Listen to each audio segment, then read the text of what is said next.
आप देख रहे हैं ए भारत समाचार 24 लाइव। वंदे वंदे श्री वृंदावन बिहारी लाल की जय श्री राम।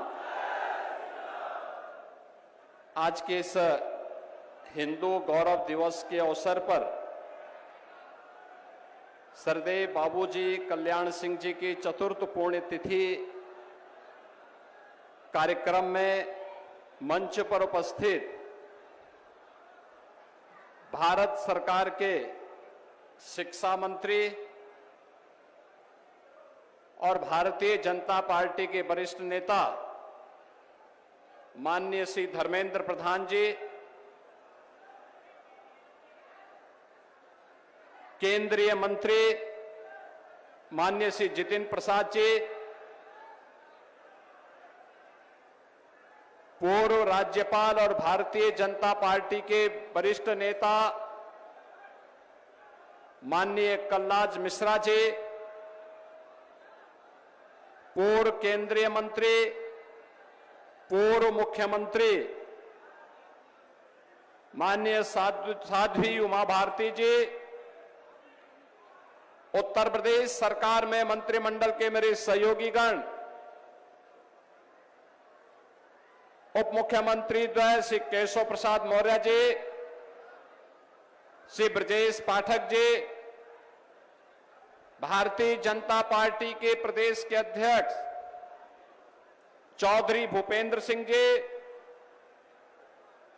इस पूरे कार्यक्रम के संयोजक आयोजक पूर्व सांसद श्री राजवीर सिंह राजू जी,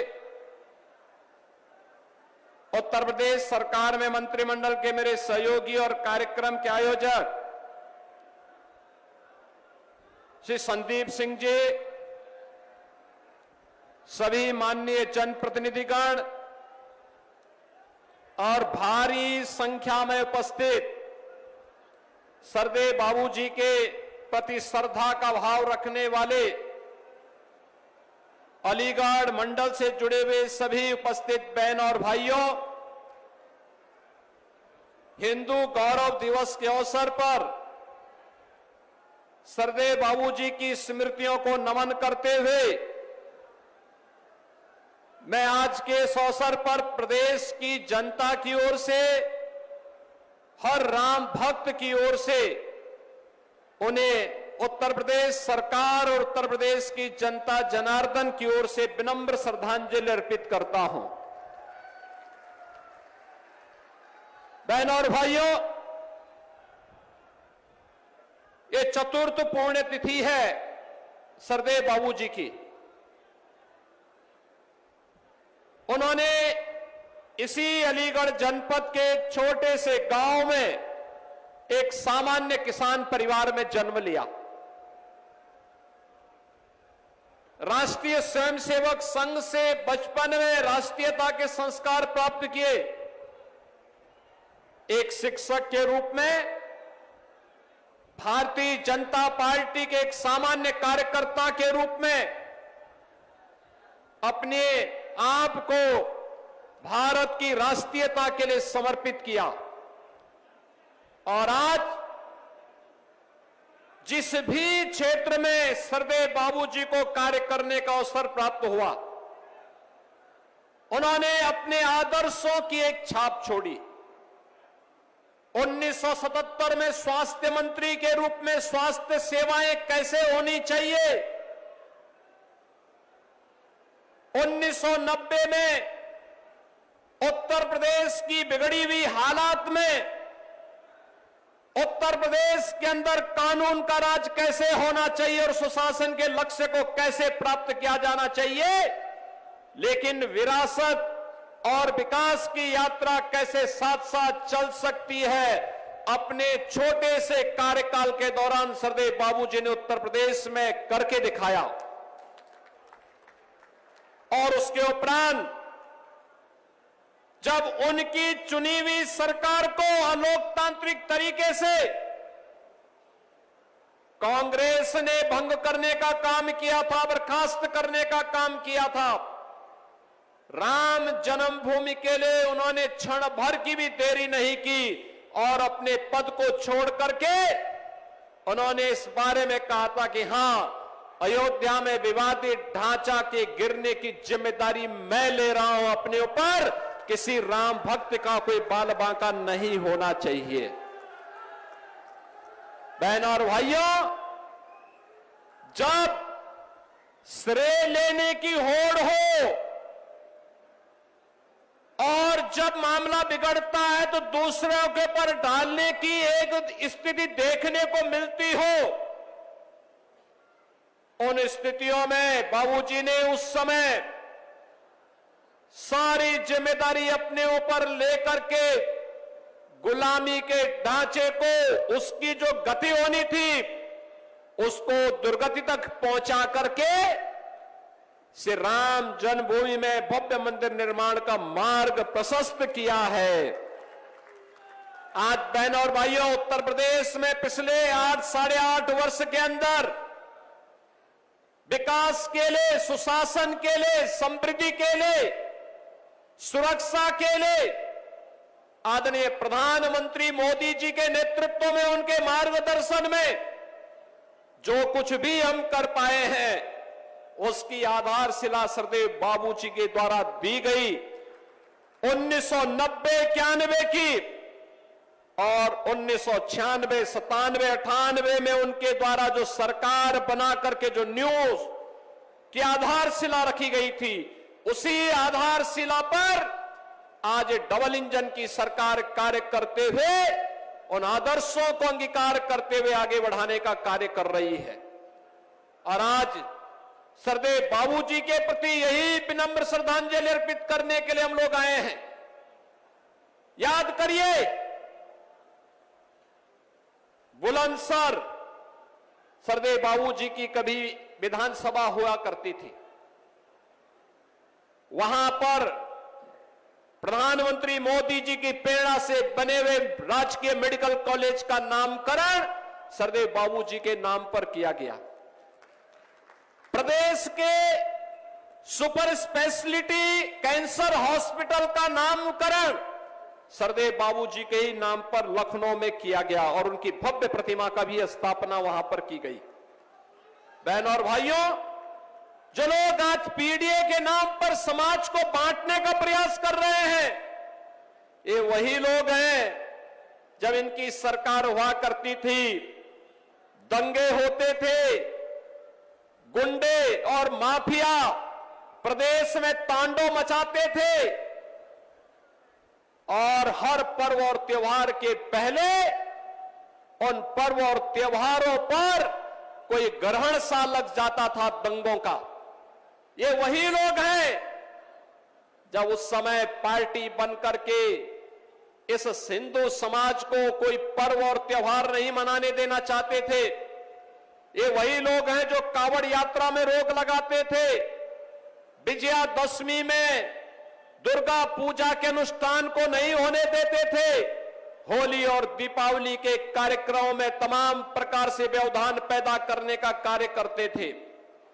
उस समय इनके द्वारा जो तुष्टीकरण की नीति थी, आज प्रधानमंत्री मोदी जी के नेतृत्व में तुष्टीकरण नहीं, सबका साथ और सबके विकास के साथ संतुष्टीकरण की नीति है। विकास सबका, सुरक्षा सबको, लेकिन तुष्टीकरण किसी का नहीं।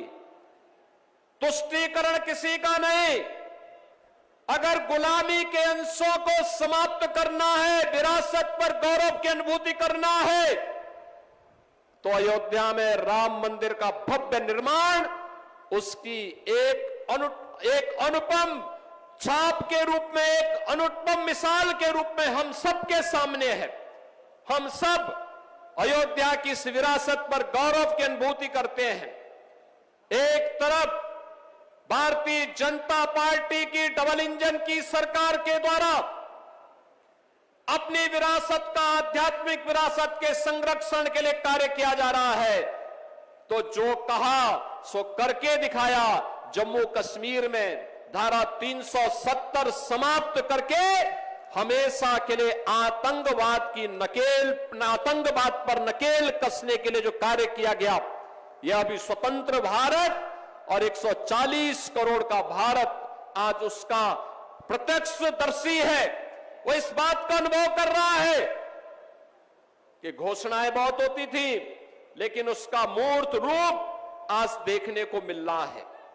लेकिन जो लोग आज पीडीए की बात करके समाज की एकता को खंडित करना चाहते हैं, इनसे पूछना चाहिए, जब प्रदेश में दंगों की आग लगी थी, प्रदेश का नागरिक, चाहे वह अलीगढ़ के दंगे हो, बरेली के दंगे हो, मुजफ्फरनगर के दंगे हो, मेरठ के दंगे हो, जिन लोगों की बोलती दंगों के समय पीड़ित हिंदुओं के पक्ष में नहीं होती थी, पीड़ित में से दलित भी था, पिछड़ा भी था, व्यापारी भी था, सामान्य हिंदू भी था,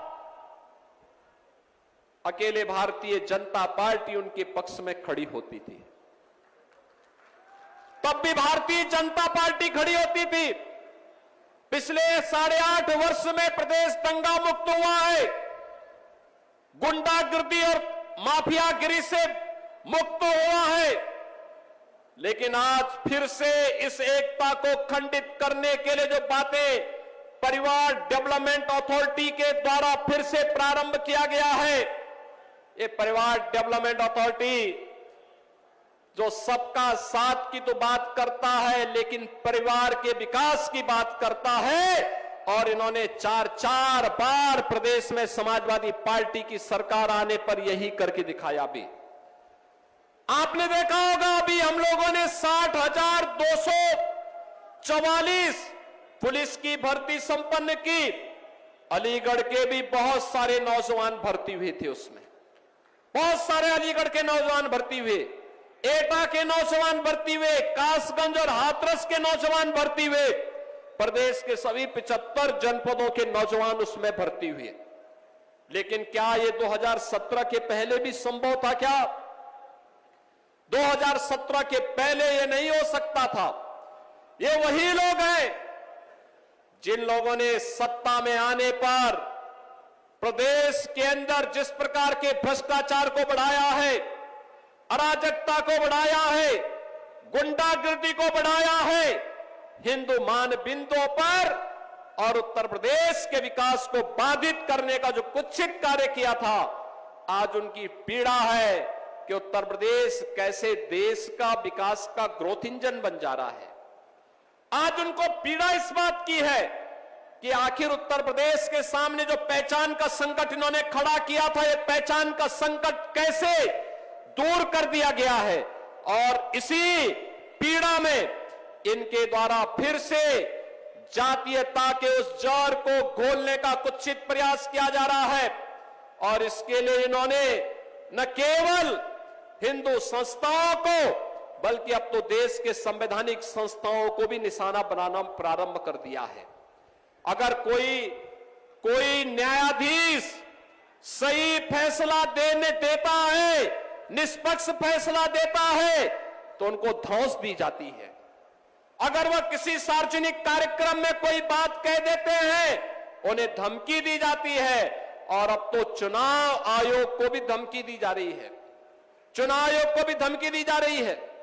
यानी एक तरफ पीडीए की बात करेंगे और दूसरी तरफ उनके स्थान पर बांग्लादेशी घुसपैठियों को, पाकिस्तानी घुसपैठियों को, रोहिंग्या को मतदाता बना करके यहां के वंचितों को, यहां के पिछड़ों को और भारत के नागरिकों को मतदान करने से वंचित करने की कांग्रेस और समाजवादी पार्टी के इस दुष्चक्र के खिलाफ आज जब कार्य हो रहा है, तो उस कार्यक्रम को व्यवधान पैदा करके इनके द्वारा न केवल संसद की कार्रवाई को, बल्कि चुनाव आयोग पर भी आक्षेप लगा करके, जुडिशरी पर भी आरोप लगा करके, आक्षेप लगा करके संवैधानिक संस्थाओं की भी अवमानना करने का कुत्सित प्रयास हो रहा है। बहनों और भाइयों, आज के इस अवसर पर हम सबके लिए श्रद्धेय बाबूजी का वह आदर्श एक नई प्रेरणा है, एक आदर्श है। हम सब उससे प्रेरित हो, उनके प्रेरणा का अपने जीवन का अंगीकार करें, अपने जीवन का हिस्सा बनाएं। यही उनकी पुण्यतिथि के अवसर पर हिंदू गौरव दिवस के रूप में आज उनकी पुण्यतिथि के इस आयोजन के साथ जब हम जुड़े तो हम सबका दायित्व बनता है कि श्रद्धेय बाबूजी के बताए उन मार्गों का अनुसरण करें जिन्होंने भारत की राष्ट्रीयता के लिए, भारत और भारतीयता के लिए पूरे जीवन भर प्राण प्रण से जुट करके कार्य किया था। और उसी अभियान के साथ अगर हम सब जुटेंगे तो उत्तर प्रदेश विकास की नई बुलंदियों को छुएगा, भारत की अर्थव्यवस्था का अग्रणी राज्य बनेगा। आज जिस क्षेत्र में यह आयोजन हो रहा है, यह ताला नगरी भी श्रद्धेय बाबूजी की उन्हीं स्मृतियों का ताजा कराता है, जो स्थानीय उद्यम को प्रोत्साहित करके रोजगार के साथ स्थानीय युवाओं को आत्मनिर्भर भारत के संकल्प को तरोताजा करता है। यही आत्मनिर्भर भारत विकसित भारत का आधार बनेगा और उस विकसित भारत के लिए हम सबको प्राणपण से काम करना है। इस विश्वास के साथ मैं एक बार फिर से श्रद्धेय बाबूजी के चतुर्थ पुण्यतिथि के अवसर पर उत्तर प्रदेश की जनता की ओर से, उत्तर प्रदेश सरकार की ओर से उन्हें विनम्र श्रद्धांजलि अर्पित करते हुए अपनी वाणी को विराम देता हूं। धन्यवाद। जय हिंद, जय जय श्री राम, जय श्री राम।